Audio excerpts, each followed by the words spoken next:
The sun came up upon the left. Out of the sea came he, and he shone bright, and on the right went down into the sea. Hi, I'm Dr. Ilaheva Tua'one, and I am a professor at the University of Colorado, Colorado Springs, UCCS, in the Women's and Ethnic Studies Department. And I also hold a special position as the inaugural Kraemer Family Library storytelling professor. The ice was here, the ice was there, the ice was all around. It cracked and growled and roared and howled like noises in a swound. I study 18th century texts about Oceania and the other spaces of the world not normally covered by the 18th century. And I came across this text studying the 18th century. I'm also a professor of Indigenous studies. And because of this, I really focus on indigeneity in the 18th century and in indigeneity in general. And because of this, I really value orality and oral history, the kinds of histories that are passed down through orality from person to person. And because of this, I decided to honor my ancestors, the kinds of master storysmiths that would memorize epic poetry, epic legends that might actually last for days when they finally recite them.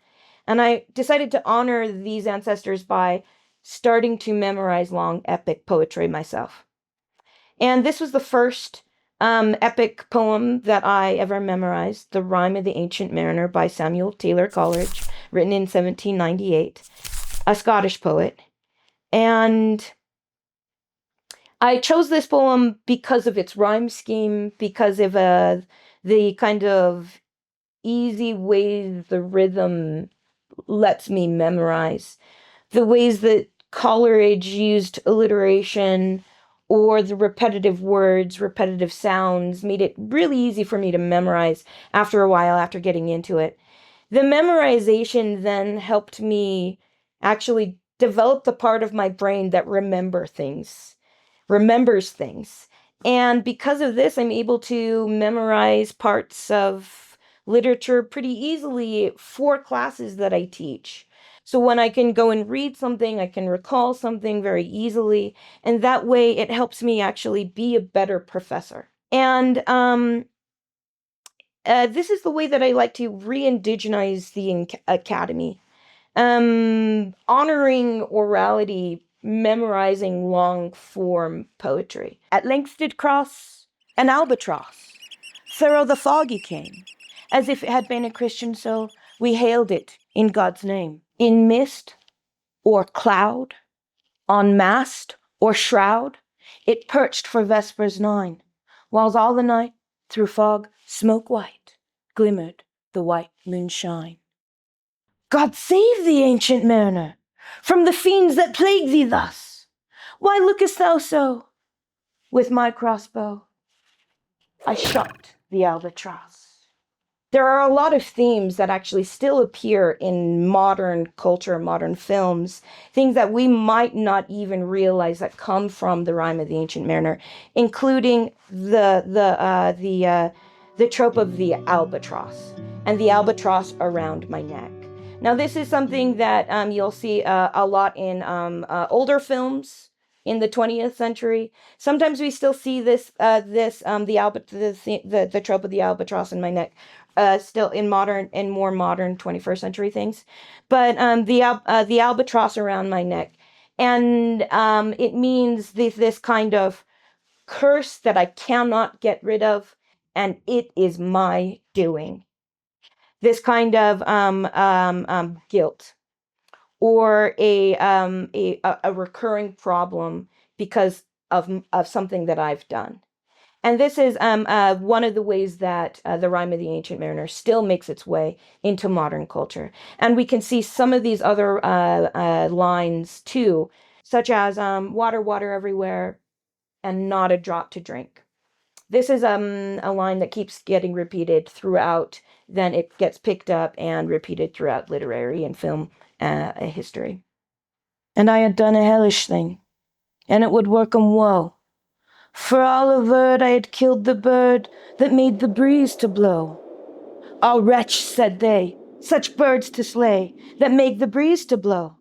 Day after day, we stuck, no breath nor motion, as idle as a painted ship upon a painted ocean. Water, water everywhere, and all the boards did shrink. Water, water everywhere, and not a drop to drink. Ah, well, a day. What evil looks had I from old and young? Instead of the cross, the albatross about my neck was hung. The first part of the rhyme ends with this kind of arbitrary crime where the mariner shoots the albatross. And it is not clear why he does this, and it's never made clear. And this is kind of one of the ways that the poem still resonates again, because sometimes we make these rash decisions. There's no reason why. We are human and we err. And he never tells us why.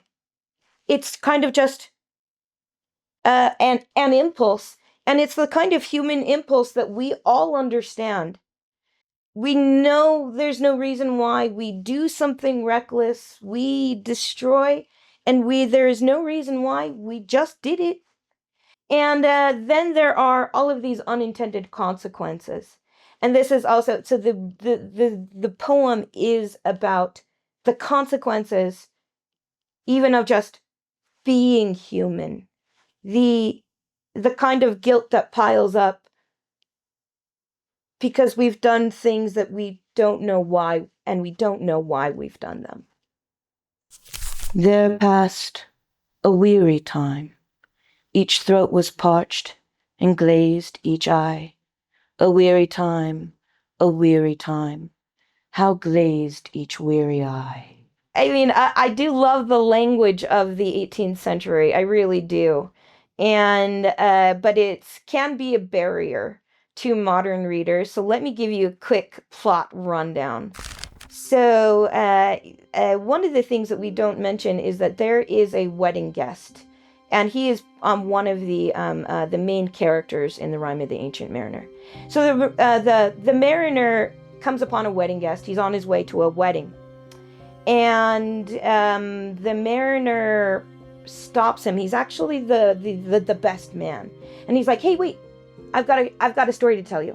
And the best man is like, "Wait, I can't really. I'm on my way to a wedding." And the mariner's like, "No, sit down." And the wedding guest sits on a rock. He has kind of put him under a spell, the wedding guest. And he's like, "I've got a story to tell you, and you're going to sit here and listen to it." And then he begins to tell it, and it actually takes all night long. The poem actually ends at the very end when he is at the best man turns from the bridegroom's door, and he walks away like one forlorn. And he's never the same the morrow morn, right? And so that's how the poem ends. And so the poem is a story within a story. And the mariner tells this story. He says, "We got on a ship, everyone was cheering, we left, we went down, we passed the equator, and then we were in the South Seas, and everything was fine. There was a lot of blowing of the winds, and then an albatross came, and he was our buddy, he was our guy, and we were feeding him, and he was coming for Vespers 9, which means that he was coming at 9 o'clock to prayer with us every day. So we knew he was a good spirit, because he was landing on the mast at Vespers 9 at 9 p.m. every night.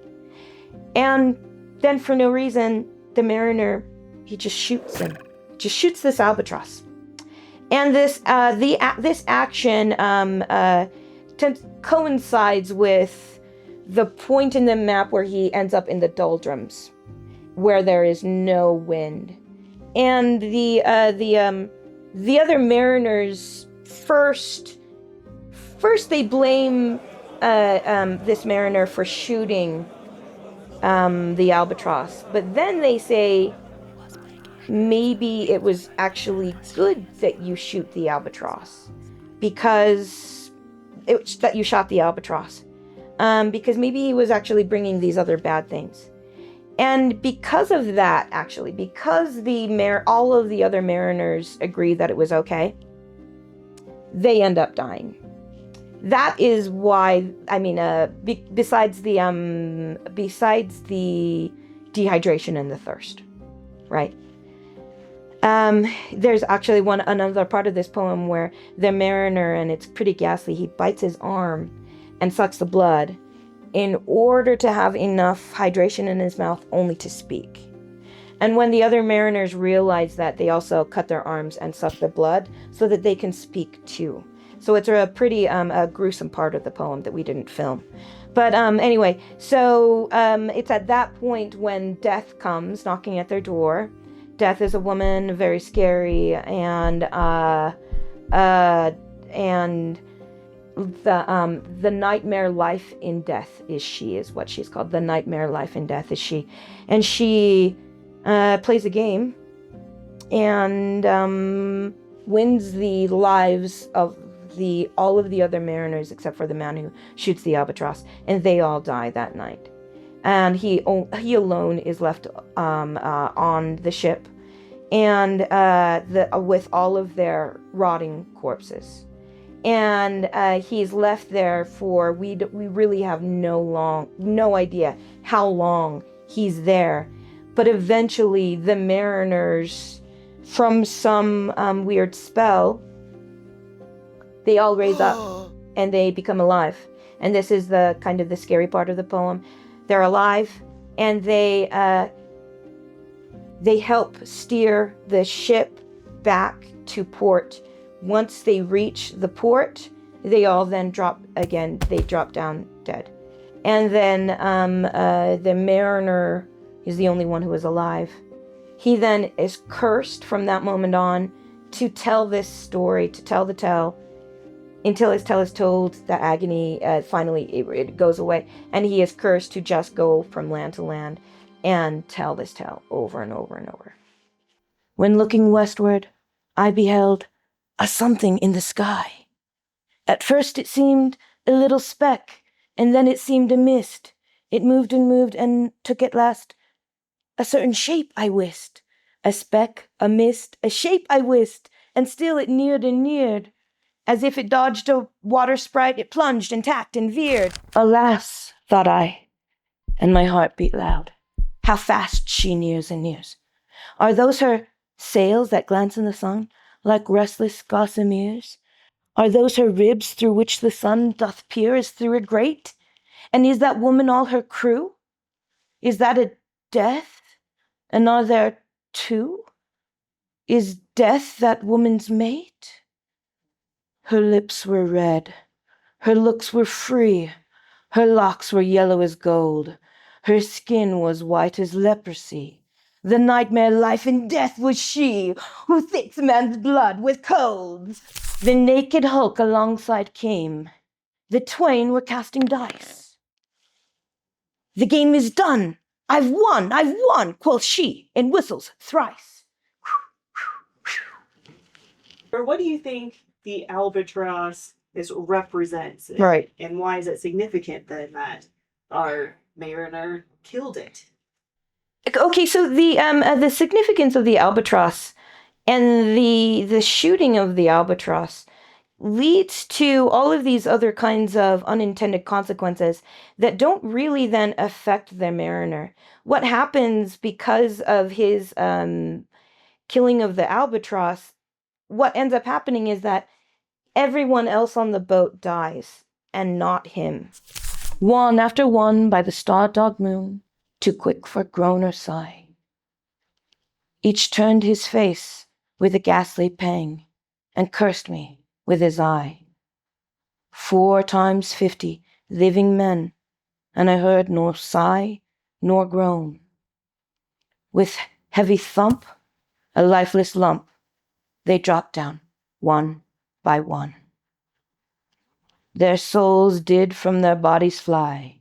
They fled to bliss or woe, and every soul it passed me by, like the whiz of my crossbow. Oh, it's such a good poem.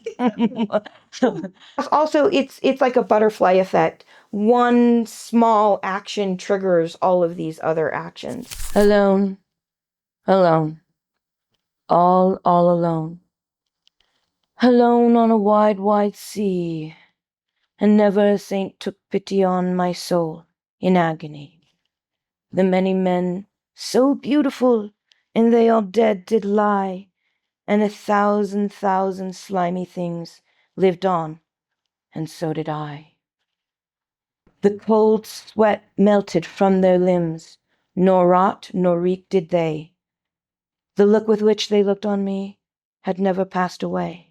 An orphan's curse could drag to hell a spirit from on high, but oh, more horrible than that is the curse in a dead man's eye. 7 days, 7 nights I saw that curse, and yet I could not die. This is actually one of my favorite verses. Okay. No. Okay. No. Beyond the shadow of the ship. Actually, it was the one right before this, and I didn't mark it. All right, because it says sultry mains, and I love that part. All right. Okay. Beyond the shadow of the ship, I watched the water snakes.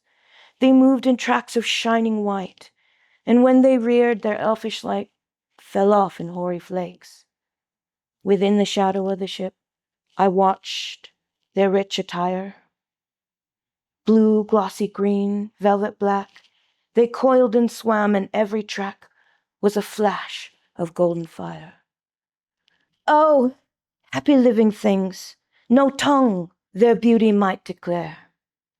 A spring of love gushed from my heart, and I blessed them unaware. Sure, my kind saint took pity on me, and I blessed them unaware.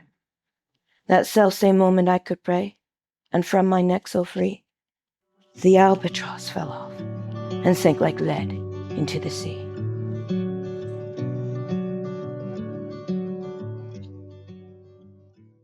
The albatross also kind of reflects the kind of